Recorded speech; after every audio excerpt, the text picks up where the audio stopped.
प्यारे दोस्तों, आज हम आपको एक ऐसा वाकया सुनाने वाले हैं जिसे सुनकर आप बहुत ज़्यादा ही हैरान और परेशान होंगे। आज हम आपको बताएंगे कि एक बहुत बड़े मौलाना साहब की कब्र से एक लड़की बाहर निकली।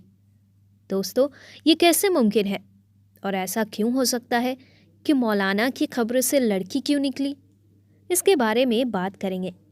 आपसे गुजारिश करते हैं कि वीडियो को आखिर तक ज़रूर देखें और इसे लाइक ज़रूर करें। अगर आपने हमारे YouTube चैनल को सब्सक्राइब नहीं किया है तो इसे सब्सक्राइब भी करें। तो आइए शुरू करते हैं।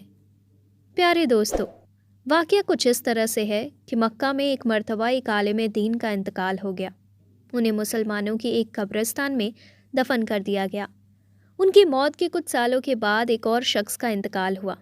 अब क्योंकि अरब का दस्तूर है, जब कोई कब्र पुरानी हो जाए तो उस कब्र में पुराने मुर्दे की जगह नए मुर्दे को दफन कर देते हैं और इस तरह कई कई मुर्दे एक कब्र में दफन होते हैं। लिहाजा उस शख्स को दफन करने के लिए मौलाना साहब की कब्र खोली गई ताकि नए मुर्दे को इस कब्र में दफन कर दिया जाए। लेकिन कब्र खोलते ही एक अजीबोगरीब मंजर सामने आया, क्योंकि कब्र में आलिम साहब की लाश के बजाय एक निहायत ही हसीन और खूबसूरत लड़की की मैयत थी, और वो लड़की किसी यूरोपियन मुल्क जैसे अमेरिका, फ्रांस वगैरह की मालूम होती थी।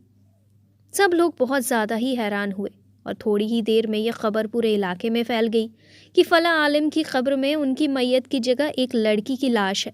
लोग दूर दूर से यह मंजर देखने के लिए आए।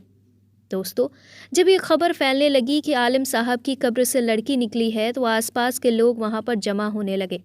इत्तेफाक से वहाँ फ्रांस का एक मुसलमान भी आया हुआ था जो हज के इरादे से मक्का आया हुआ था। उसने जब उस लड़की की सूरत देखी तो कहा कि मैं इस लड़की को जानता हूँ, यह फ्रांस की रहने वाली है। इसका पूरा घर ईसाई है, लेकिन यह खुफिया तौर पर चुपके से मुसलमान हो गई थी और इसने मुझसे भी इस्लाम की कुछ किताबें पढ़ी थी। फिर कुछ दिन बाद यह बीमार होकर मर गई तो इसके घर वालों ने इसे ईसाइयों के कब्रिस्तान में दफन कर दिया। और अब अजीब बात यह है कि इसकी कब्र मक्का में पहुँच गई है। लोगों ने कहा कि इस लड़की की मैयत यहाँ होने की वजह ये हो सकती है कि यह नेक और मुसलमान थी, लेकिन फिर आलिम साहब की मैयत कहाँ गई, उनकी लाश कहाँ गई? किसी ने कहा कि हो सकता है उनकी लाश उस लड़की की कब्र में चली गई हो। तो वो जो फ्रांस का मुसलमान था, उसने कहा कि मैं कुछ दिनों में हज से फारिग होकर अपने मुल्क जा रहा हूँ। मैं उस लड़की के घर वाले से मिलकर उसकी कब्र कुशाई करके देखूँगा कि आखिर क्या मामला है, यानी उस लड़की की कब्र खोल कर देखूंगा कि क्या माजरा है। लोगों ने कहा कि ठीक है, और उन लोगों ने एक आदमी को उसके साथ भेज दिया। उस आदमी ने अपने मुल्क जाकर लड़की के घर वालों से सारा वाकया बयान किया तो लड़की के घर वाले बहुत ही हैरान हुए। चुनांचे उन्होंने लड़की की कब्र खोली तो लड़की के ताबूत में उन आलिम साहब की मैयत थी जो मक्का में दफन हुए थे। वो लोग बहुत ही हैरान और परेशान हुए कि आखिर ये क्या माजरा है। जब ये खबर मक्का पहुंची कि उन आलिम साहब की लाश ईसाइयों के कब्रिस्तान में है तो सबको बहुत ही हैरानी हुई कि लड़की का मक्के में होना तो उसके मुसलमान होने और नेक होने की वजह से है, लेकिन आलिम साहब से ऐसा क्या गुनाह हो गया था जिसकी वजह से उन्हें ईसाइयों के कब्रिस्तान में पहुंचा दिया गया।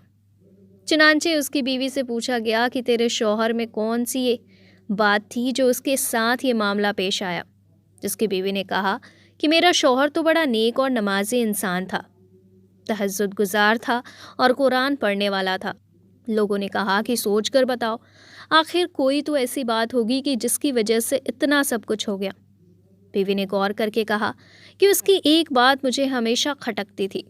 जब भी उस पर गुस्ले जनाबत वाजिब होता तो वो नहाने से पहले कहता था कि ईसाइयों के मजहब में ये बात बहुत अच्छी है कि उन पर गुस्ल वाजिब नहीं और हमें तो सर्दी में भी नहाना पड़ता है। हो सकता है कि अल्लाह ने उसे उन्हीं के दरमियान पहुंचा दिया हो जिनके तरीके को वो पसंद करता था और इस्लामी तरीका उसे ठीक नहीं लगता था। दोस्तों, हो सकता है कि लोग इस वाक़या से इत्तफाक ना करें, लेकिन हम सबके प्यारे आका हज़रत मोहम्मद मुस्तफ़ा सल्लल्लाहु ताला अलैहि वसल्लम के इस हदीस मुबारका से कौन इनकार करेगा कि आप सल्लल्लाहु ताला अलैहि वसल्लम फरमाते हैं कि जिसका मफ़हूम है, जो शख्स जिस कौम की मुशाबहत करेगा, जिससे मोहब्बत करेगा, वो उन्हीं में से होगा। लिहाजा मेरे अजीज़ दोस्तों, हमें चाहिए कि कुछ भी बोलते वक्त अपने अल्फाज पर मुकम्मल कंट्रोल रखें। حضرت علی علیہ السلام فرماتے ہیں کہ بولنے سے پہلے الفاظ انسان کے غلام ہوتے ہیں، لیکن بولنے کے بعد انسان الفاظ کا غلام بن جاتا ہے۔ حضرت علی علیہ السلام فرماتے ہیں کہ منہ ایک دکان ہے اور زبان اس کا تالا۔ جب زبان کھلتی ہے تو معلوم ہوتا ہے کہ دکان لوہے کی ہے یا سونے کی۔